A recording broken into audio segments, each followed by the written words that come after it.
Ecuador oficialmente tiene nuevo presidente. Daniel Noboa Sin asumió el mando con apenas 35 años.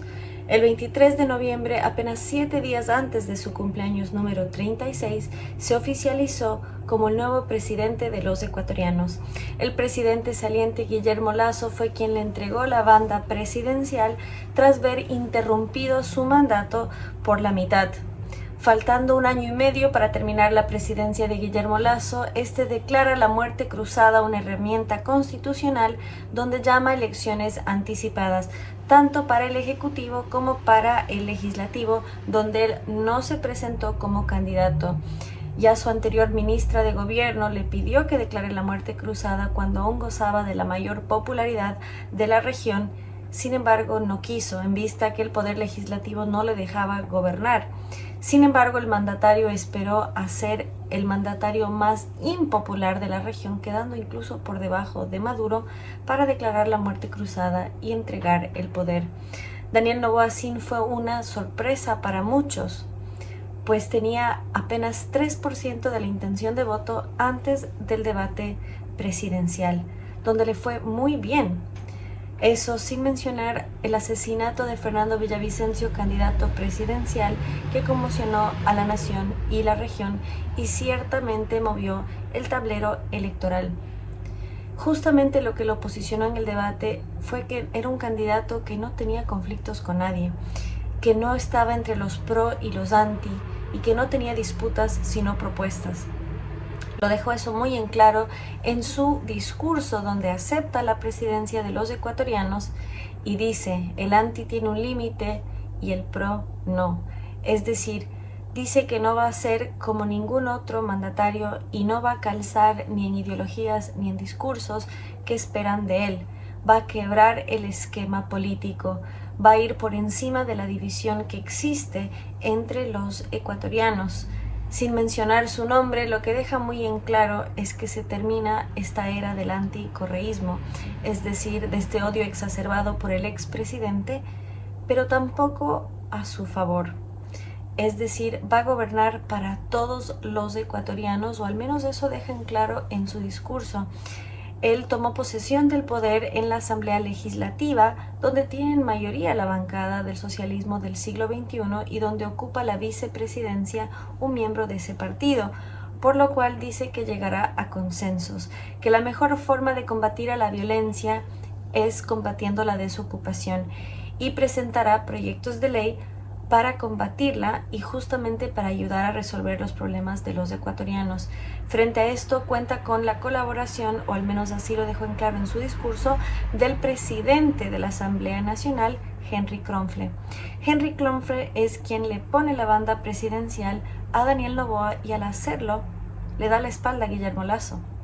Este acto fue muy simbólico en vista que el Partido Social Cristiano es quien impulsa la presidencia de Guillermo Lasso. Sin embargo, en la primera sesión legislativa, este le da la espalda a su aliado y posesiona a Guadalupe Llori, líder de Pachacutic, el partido indigenista, quien impulsó el terrorismo en octubre del 2019, cuando soplaron las brisas bolivarianas. Si bien Llori era una figura que no era, digamos, de emociones exacerbadas, sí tiene bastantes denuncias en su contra y terminó siendo destituida. Sin embargo, en lugar de aliarse con sus aliados naturales, valga la redundancia, fue a ella a quien apoyó Guillermo Lasso, por lo cual este corto pero contundente mensaje fue bastante claro en contra del mandatario. También hubo legisladores socialistas que gritaron consignas en contra de Lasso, lo cual generó mucho rechazo en la población, puesto que rompieron con el protocolo y rompieron además con el discurso del presidente Daniel Noboa, que llamó a la unidad, llamó a la integración, a la inclusión y no a ser pros ni antis. Sin embargo, vemos que quienes no respetan el protocolo no le hicieron caso. Durante su discurso, Daniel Noboa no hizo ninguna mención a Guillermo Lasso, dejando en claro que quiere desvincularse de este gobierno. Sus detractores han querido vincularlo, sus detractores desde la izquierda política, mientras que sus detractores dentro de la derecha política lo han querido asociar al correísmo.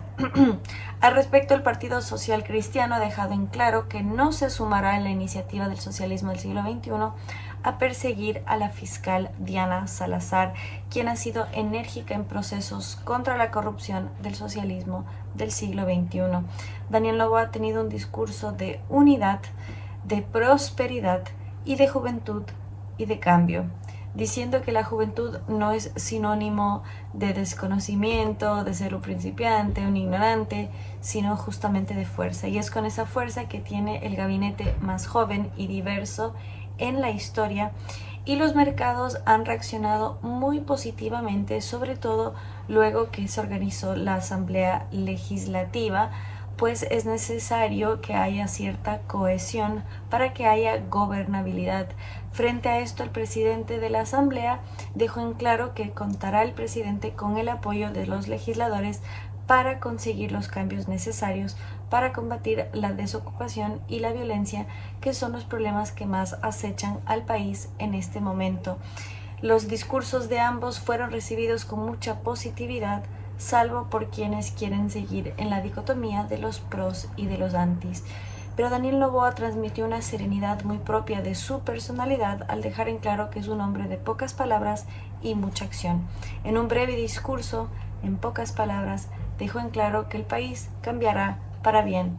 Desde Panam Post les informaremos cómo siguen los avances, y dejando en claro que mientras el socialismo del siglo XXI ha luchado tan incansablemente por la separación de Iglesia y Estado y sobre todo por el laicismo, comenzó el acto de la toma de mando con una misa, con una bendición, e incluso la banda presidencial fue bordado por monjitas, una tradición que se mantiene desde la tercera presidencia de Gabriel García Moreno, e incluso tiene reliquias bordadas acompañadas de una oración, por lo cual llega con bendición este nuevo mandato y veremos si va coherente con las propuestas y las acciones, pues durará apenas 1 año y medio y habrá elecciones nuevamente, mientras siguen los rumores de la supuesta división entre la vicepresidente y el presidente.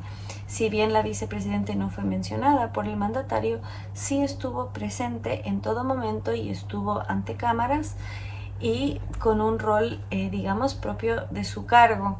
Lo que llamó la atención a muchos fue la poca presencia de mandatarios de otros países.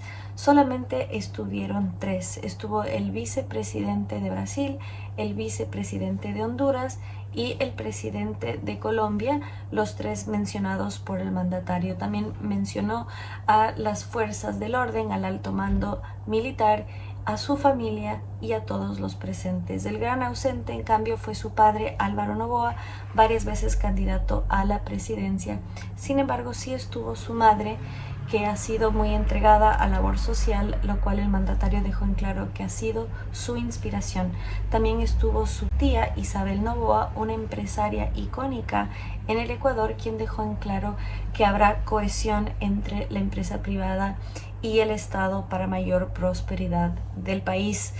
Empieza una nueva etapa en el Ecuador y síganos para saber cómo continúa. No olviden suscribirse, darle like y compartir.